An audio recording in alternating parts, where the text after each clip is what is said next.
All right. So in previous years, I have done like a top 100 list, and I would usually kind of break it up, but tend to not do too well numbers wise. So I figured, why don't I just put it all into one list? I'm not going to do a full 100, just going to do 50 players. These are top players. I'm not inherently putting too much attention into positional value. Probably bump up quarterbacks a little bit, but I'm trying to not put too many quarterbacks on the list just because they're quarterbacks, things like that. So these are the top 50 players in football, in my opinion.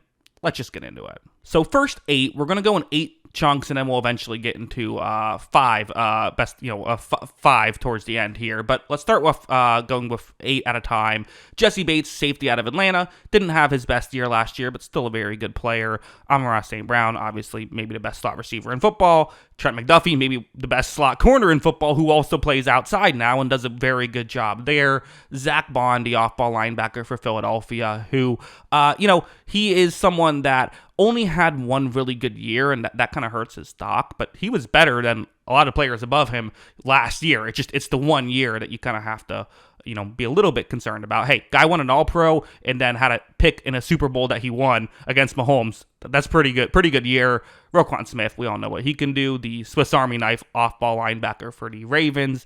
Derek Brown, really underrated player. Unfortunately, coming off of an injury, that kind of hurt him a little bit, but great interior defensive lineman for the Carolina Panthers.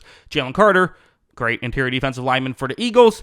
I don't know if he had the superstar season that you were hoping in the regular season, but definitely made some key plays. Obviously, the sack against Matthew Stafford, the key play in the Super Bowl run, so he makes the list there. And then Kobe Turner, just a consistently really good interior defensive lineman as well for the Los Angeles Rams, one of the real underrated players in the league as well, because those guys tend to not get the credit that they deserve. So those are the first eight. Next eight, we have some more interior guys. Quentin Nelson, the guard for the Colts, who maybe hasn't been quite what he was when he first started in the league, but still has been a very consistently good guard for them. Leonard Williams, a really underrated, I keep calling all the interior defensive linemen underrated, but he is underrated. He had a great year last year for Seattle, including that pick six, which was fun.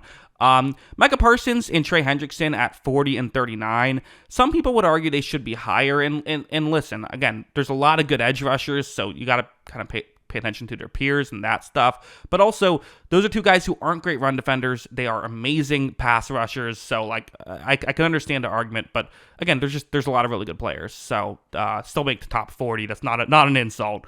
Then a couple of linebackers, Lavonte David and Demario Davis, both in the NFC South, both older players, still playing at a high level. Jaden Daniels, the quarterback playing for the Washington Commanders, who he's the reason we call him the Commanders now. We used to still say Washington Football Team, or some people say some other names. Now he's put the Commanders on the map, really. Completely changed that franchise. Obviously, ownership helps as well. Still young, has plenty of room to continue to grow and get better. But yeah, I think he's a fantastic player.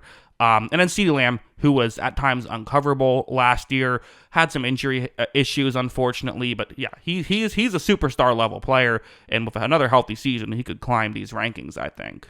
Next eight, at 34, A.J. Brown, another wide receiver. The connection with him and Jalen Hurts, the down-the-field single safety deep coverage plays where the go routes there on third down or fourth down, it was just so automatic. That was a huge part of why they won a Super Bowl last year. Bobby Wagner, still fantastic off-ball linebacker, now playing for Washington. Played for several teams now and done well for all of them. Rashawn Slater, great left tackle for the Chargers. Dexter Lawrence, great interior defensive lineman for the Giants. He's also underrated. Let's just keep it going with the interior guys. Cam Hayward, another underrated guy, interior defensive lineman for the Steelers, who still, getting up there in age, in his mid-30s now, but hey, still playing great.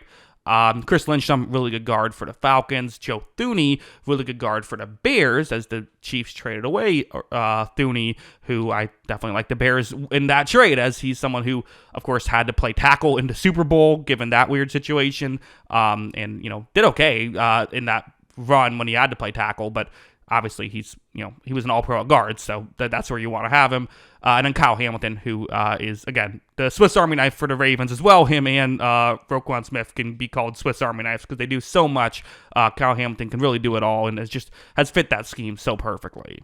Next 8 here, so Kirby Joseph, I have a safety ahead of Hamilton. Kirby Joseph was just a ball hawk last year, safety for the Lions, who did a lot of really good stuff and covered so much ground. Just an incredible cover safety. Christian Darrisaw, really good tackle for the Vikings, especially pass protecting, but he can run block a little as well, but one of the best pass protectors in the league. Derek Stingley Jr. Really established himself past couple years as a great corner, but I really feel like this last year he's established himself as an elite level corner. Marlon Humphrey, who had to play some slot last year, turns out he excels at that, does a lot of different things. The Ravens always ask a lot out of Marlon Humphrey, and he tends to deliver. So, yeah, those two great corners. I decided to lump the 3 quarterbacks who aren't Mahomes kind of all together: Josh Allen, Joe Burrow, Lamar Jackson.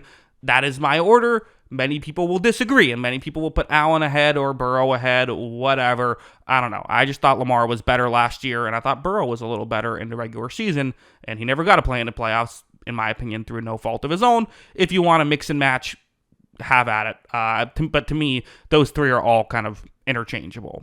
Brock Bowers at 19. Hey, guy was uncoverable at the tight end position.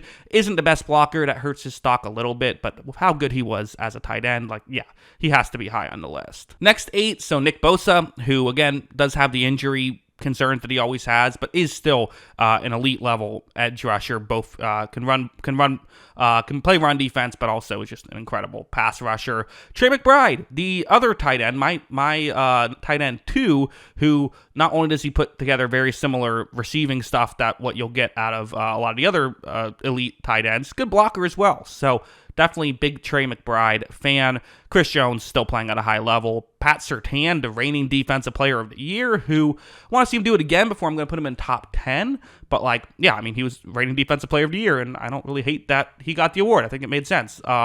He's at 15. George Kittle is my tight end 1 here, who, if you want to argue Trey McBride is a better receiver, you can. If you want to argue Brock Bowers is a better receiver, you can. If you want to argue those guys are better blockers, that's going to be a tough sell for me, especially with Bowers. But, even McBride, who I think is a good blocker, I think Kittle's just on another level with that. So that's why I decided to put him a little bit higher than those guys. Aiden Hutchinson, coming off of a spectacular year where he was going to win Defensive Player of the Year, or at least was looking like he was going to win Defensive Player of the Year before getting injured. I think he's going to continue to do that once he gets healthy. Tristan Wirfs, who has won an All-Pro at both right tackle and left tackle for Tampa Bay. Fantastic tackle who can also run block as well.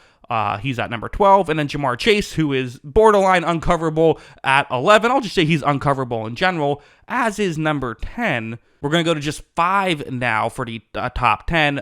So Justin Jefferson, again, fantastic there. I decided to, lump a couple of positional categories together sometimes, as you might have noticed. So Saquon and Derrick Henry both are right next to each other. I gave a slight edge to Saquon last year. You could still argue Henry, though. Henry was fantastic.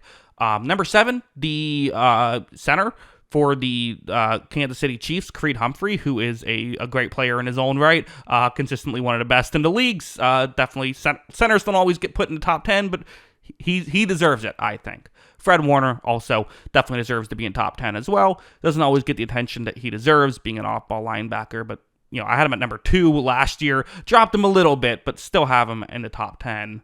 And then my top 5, Penei Sewell does make the top 5 as a tackle. In fact, out of my top 5, there are 2 edge rushers, 2 tackles, and a quarterback. The 2 edge rushers, TJ Watt and Myles Garrett. Again, if you want to put Garrett 3 and Watt 4, you can, but it's 1A and 1B with those guys, and it kind of has been for the past 10 years, it feels like. Jordan Mailata, I just think, is an amazing tackle. He's so difficult to get around, and he's impossible to overpower unless you surprise him.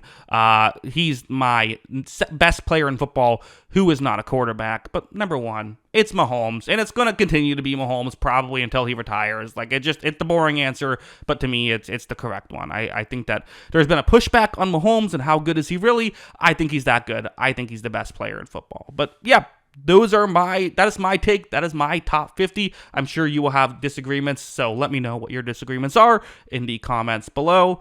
Always love hearing from y'all, and of course, as always, thanks for watching.